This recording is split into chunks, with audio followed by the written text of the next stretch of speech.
ಸ್ನೇಹಿತರೆ ನಮಸ್ಕಾರ. ಇದು ನೋಡಿ ವಿಯೆಟ್ನಾಂ ಸೂಪರ್ ಅರ್ಲಿ ನಮ್ಮ ತೋಟದಲ್ಲಿರೋವಂಥದ್ದು. ನಿಮಗೆ ಈ ಮುಂಚೆನೂ ತೋರಿಸಿದ್ದೀನಿ ಇದರಲ್ಲಿರೋ ಹಣ್ಣುಗಳೆಲ್ಲ. ಇದು ವರ್ಷ ಪೂರ್ತಿ ಬಿಡ್ತಾ ಇರುತ್ತೆ ಅಂತ ಹೇಳ್ತಾರಲ್ಲ, ಕಾಯಿಗಳು ನೋಡಿ ಅದಕ್ಕಿಂತ ಎಲ್ಲ ತೆಗೆದುಬಿಟ್ಟಿದ್ದೀನಿ. ಸುಮಾರು ಬಿಡ್ತಾನೇ ಇರುತ್ತೆ.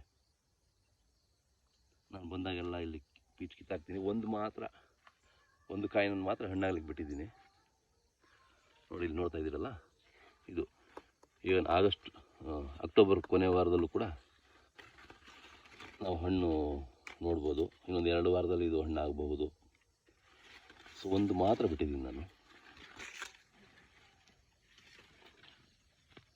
ಉಳಿದಿದ್ದೆಲ್ಲ ತೆಗೆದುಬಿಡ್ತೀನಿ. ಯಾಕೆಂದರೆ ಇನ್ನು ಚಿಕ್ಕ ಗಿಡ ಅಲ್ವಾ, ಸೊ ಅದರಿಂದ ಗಿಡ ಬೆಳವಣಿಗೆ ಆಗೋದಿಲ್ಲ. ಎಲ್ಲ ಹಣ್ಣನ್ನು ಬಿಟ್ಟರೆ ಇನ್ನು ಮೇಲೆಲ್ಲ ಇದೆ, ಅದು ತೆಗಿಬೇಕು.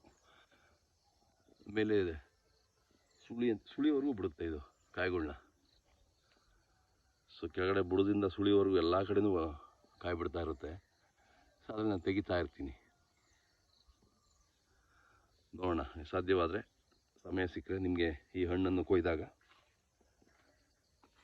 ಈ ಅಕ್ಟೋಬರ್ ಅಥವಾ ನವಂಬರ್ ತಿಂಗಳಲ್ಲಿ ರುಚಿ ಹೇಗಿರುತ್ತೆ ಅಂತ ನಿಮಗೆ ತೋರಿಸ್ಕೊಡ್ತೀನಿ, ಸಾಧ್ಯವಾದರೆ. Thank you.